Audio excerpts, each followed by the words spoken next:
Welcome back to Jedi Enclave. I'm Daniel. I'm Chris. And we're two nerds just trying to make our way in the universe, and now we have a Star Wars show. So last time we did this, we talked about the supposed JJ cut of Rise of Skywalker and how a bunch of people were convinced that this earlier cut of the film existed and was better than what was actually released, and they wanted to see it. This is where we should note that we've covered things before that were, first of all, from Reddit, and second of all, rumored to be real or not real. And this is one of those things. However, it's a different thing. So let's go ahead. I think the primary distinction is that this time there are many, many sources on record willing to say that, yes, this is real. Yeah. I know the AV Club verified it independently. Our friends at Star Wars Veritas actually have sources at Lucas that say this is real. Yeah. So so it came from Reddit. You're right. The AV Club apparently had someone, and the source from Star Wars Veritas is one of my other fellow mods who also do Star Wars things that knows someone from Lucas who was in on the discussion when they were trying to talk about what things to take from the Colin Trevorrow script. This is after apparently he'd already been canned. Yeah. And they're just trying to figure out what to take out of it. So pretty much what it is Colin Trevorrow was slated to be the director of what we know now as Rise of Skywalker. It was episode 9. Yeah. And then all of a sudden he wasn't. And no one was shocked because it's Disney, and they've been trying to kind of figure out a way to do a single Star Wars movie without reaching in and taking someone out or messing it up, right? It seems like every Star Wars movie, it's like, well, we're already done shooting, but we're going to fire this director, or we're going to fire this composer, or I think we did a list a while ago of like all the people that were supposed to have done something on Star Wars that got fired. Yeah. Colin Trevorrow was one of them. He's one of the casualties. So this was... the leak was his script, like a brief outline. I'm going to read through the script a little bit. We're going to paint the picture. These are the bullet points that someone on Reddit had. Well, not just the bullet points, the opening crawl as well. Oh, okay, so, cool. Yeah, we're going to read through this. We'll talk about it a little bit. If you're just tuning in and you don't know anything about us, you should subscribe to our YouTube channel because we talk about stuff like this all the time. And, it's a lot of fun.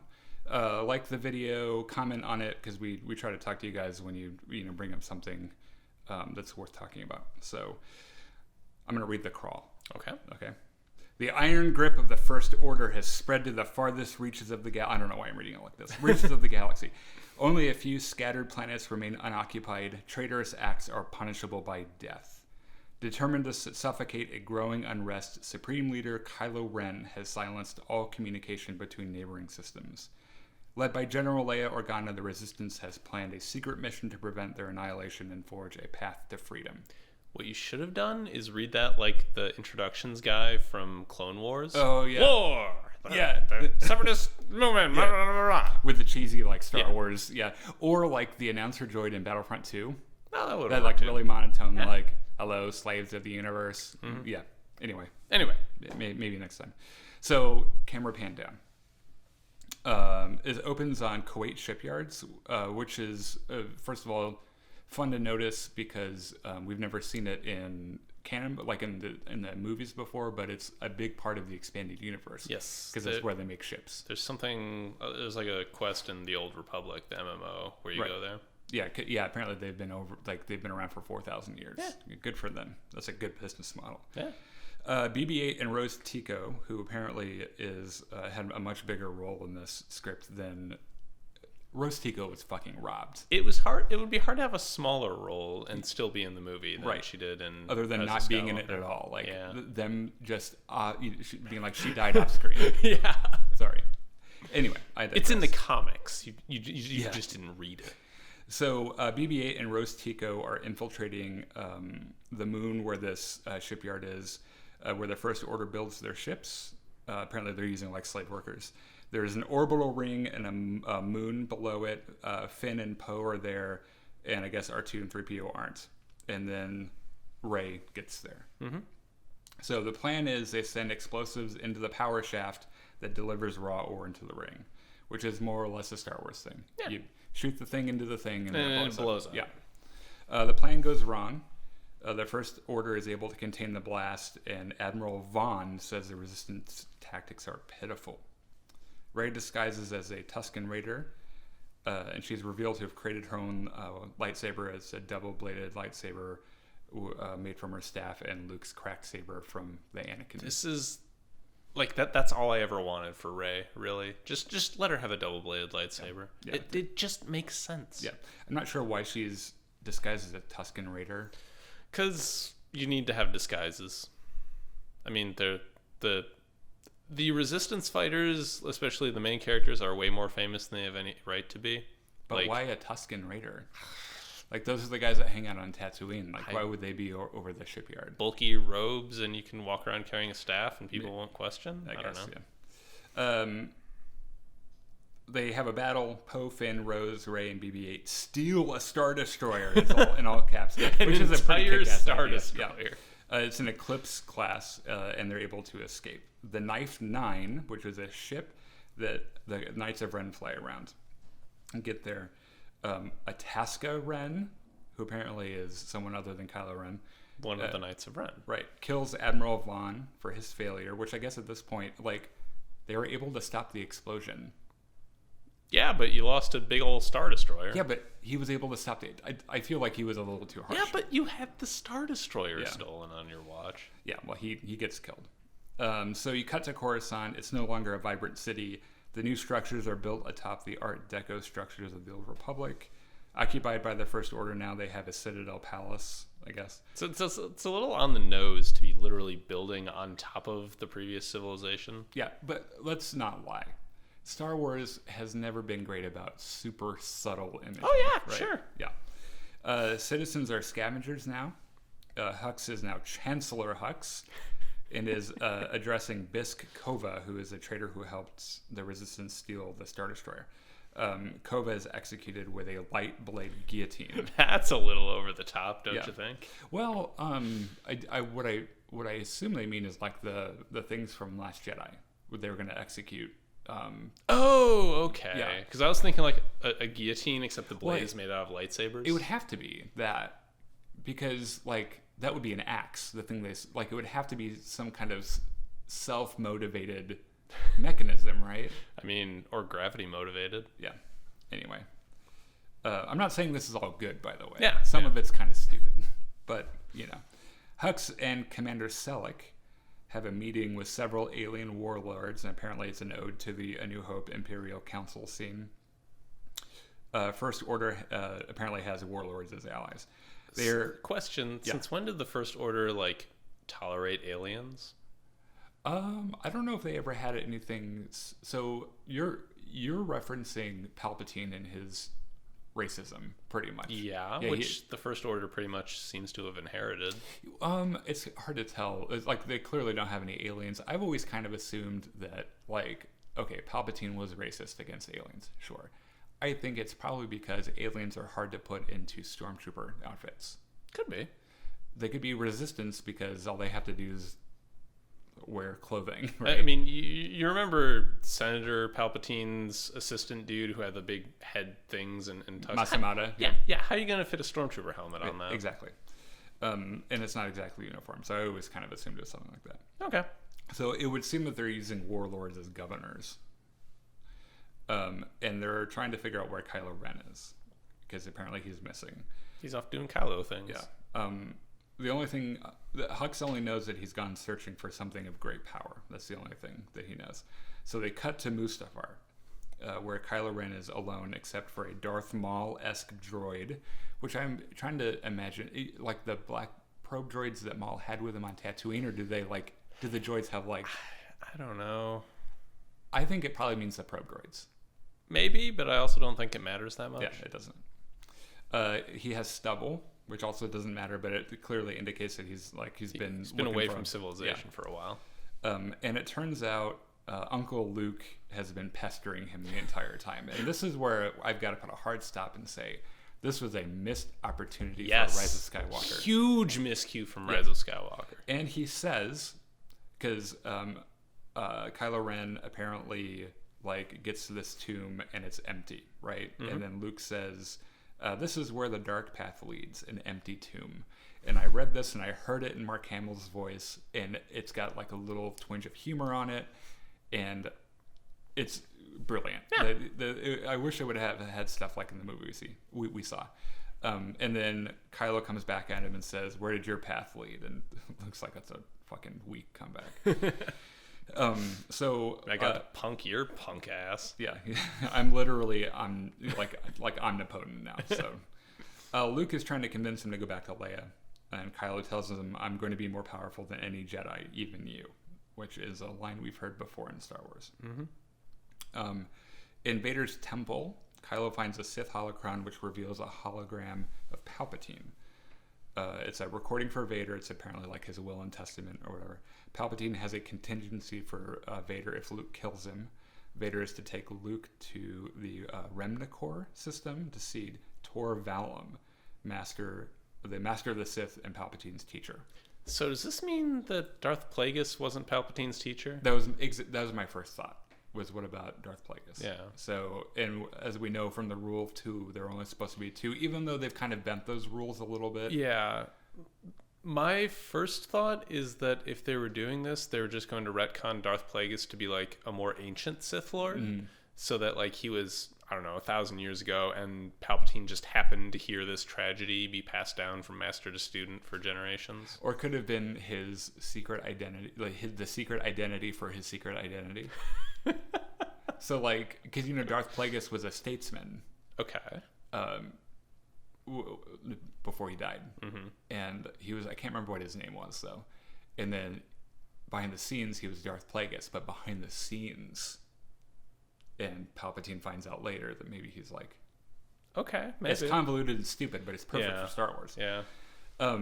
So he gets the holocron. The holocron scans him, and it explodes and releases red lightning, which burns Kylo, who screams.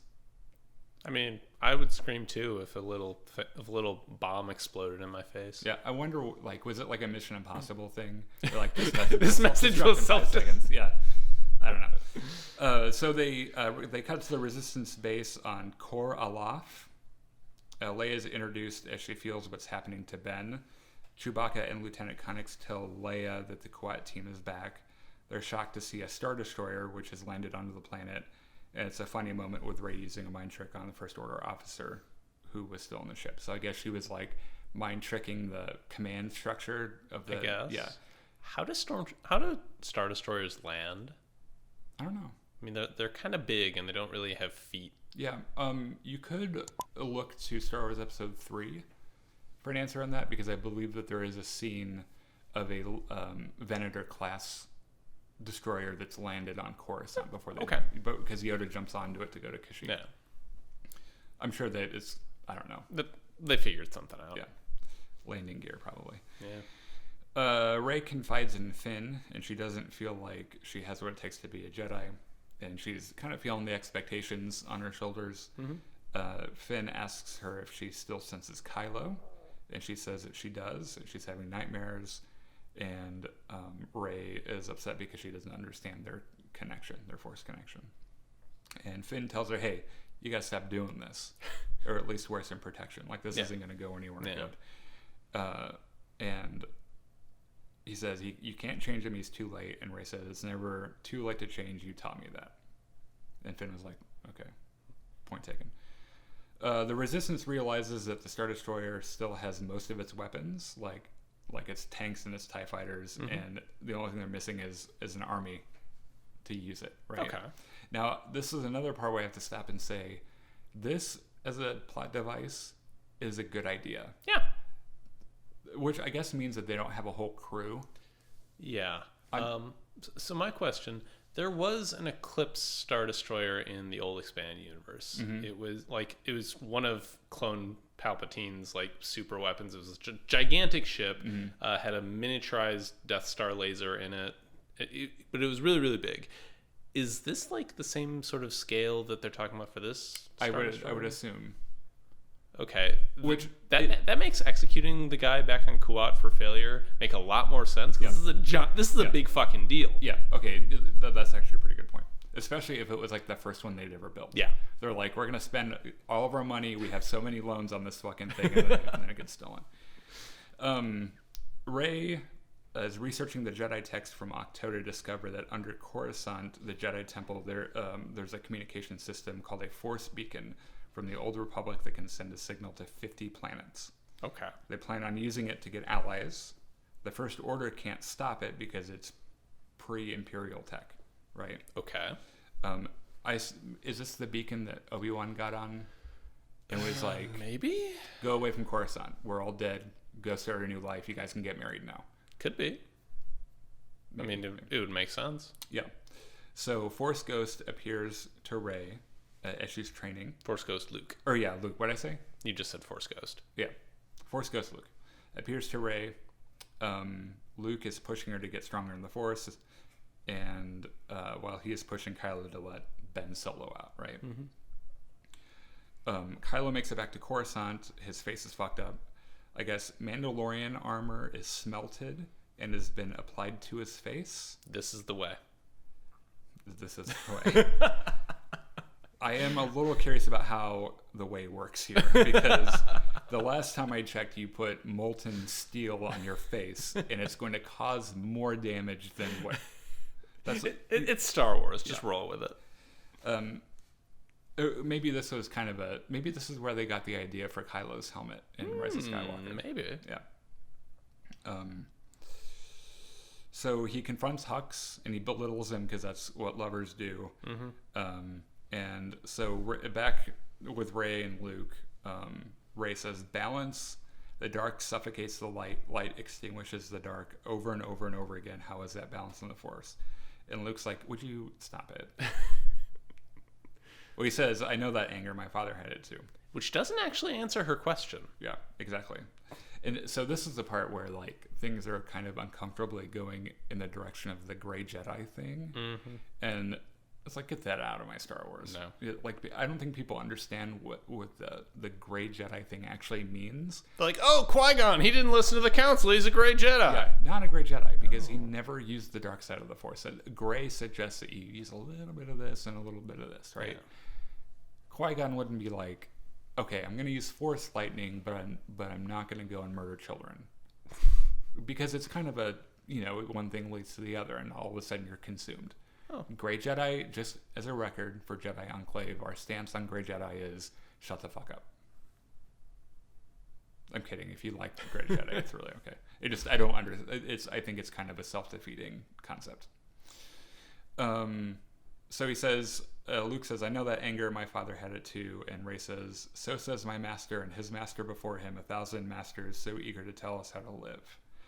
Which is a neat line, and I'm starting, maybe this is where, first of all, the generations of Jedi live in you now, mm-hmm. and also where Rey gets this idea that, quit telling me what to do, that kind of thing. She's definitely going through her rebellious teenager phase. Yeah. So the rest of the exchange between Rey and Luke is basically Rey trying to back out of being a Jedi, and Luke's just like, no. No. You signed up for this. Yes. That is final.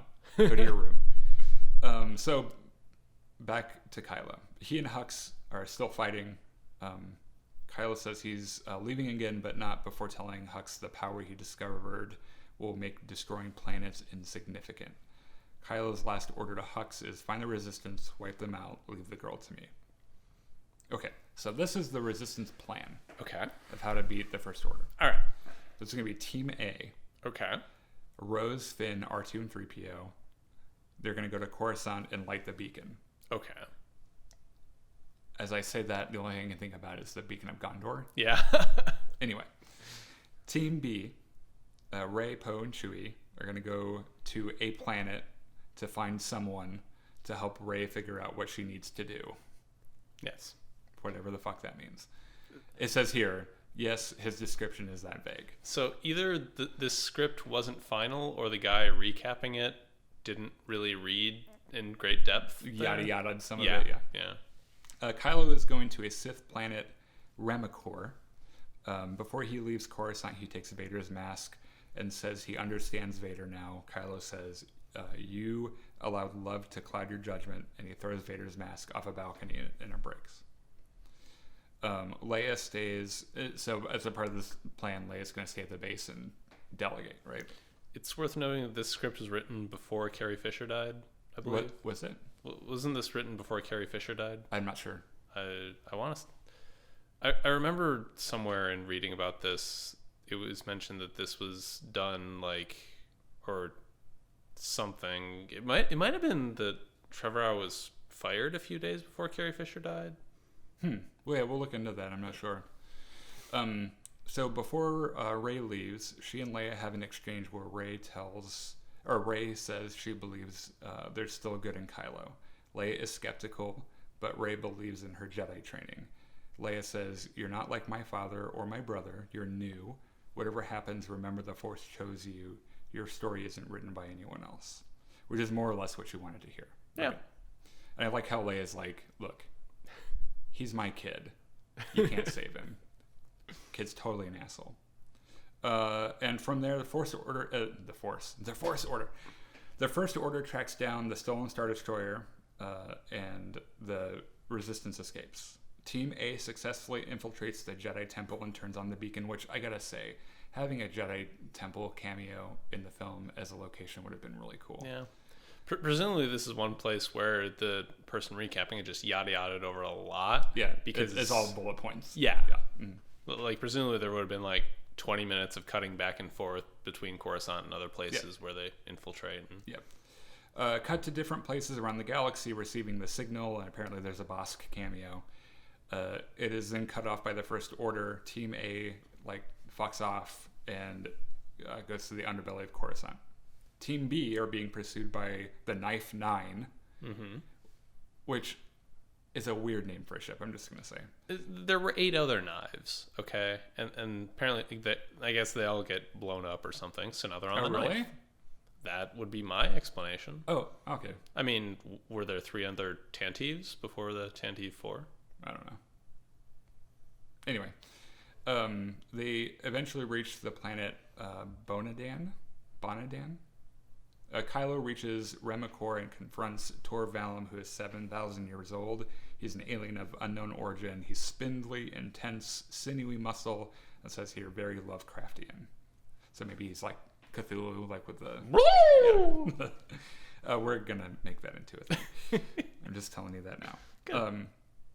So Kylo begins training with Valum, and it's a very Empire Strikes Back, Dark Side Cave thing. Kylo fights Vader, and Vader whoops his ass.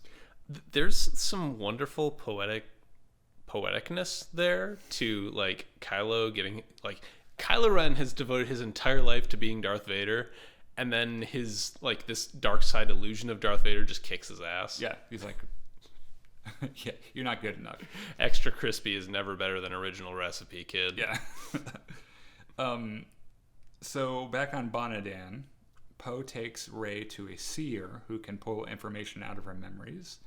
The seer pulls a star chart out of Rey's mind from her visions with Kylo. The Knights of Ren show up and they fight Rey in a lightsaber battle, and she kicks all their asses. Now this sounds a whole bunch like Poe taking them to see Babu Frick, who has to pull something out of 3PO's brain, right? And also Kylo Ren beating up all the Knights of Ren by himself. Yes, right. I hadn't thought of that. So I guess they just divided this scene into 2 and recycled it for parts. Yeah. So both Rey and Kylo eventually get to Mortis, which this kind of felt like it came out of nowhere, but okay. I was thinking it was, but the Clone Wars thing I was thinking of was Yoda's journey to Moraban, but that's something entirely different. Well, yeah, Mortis is still in Clone Wars. Oh, it is? Yes. Okay.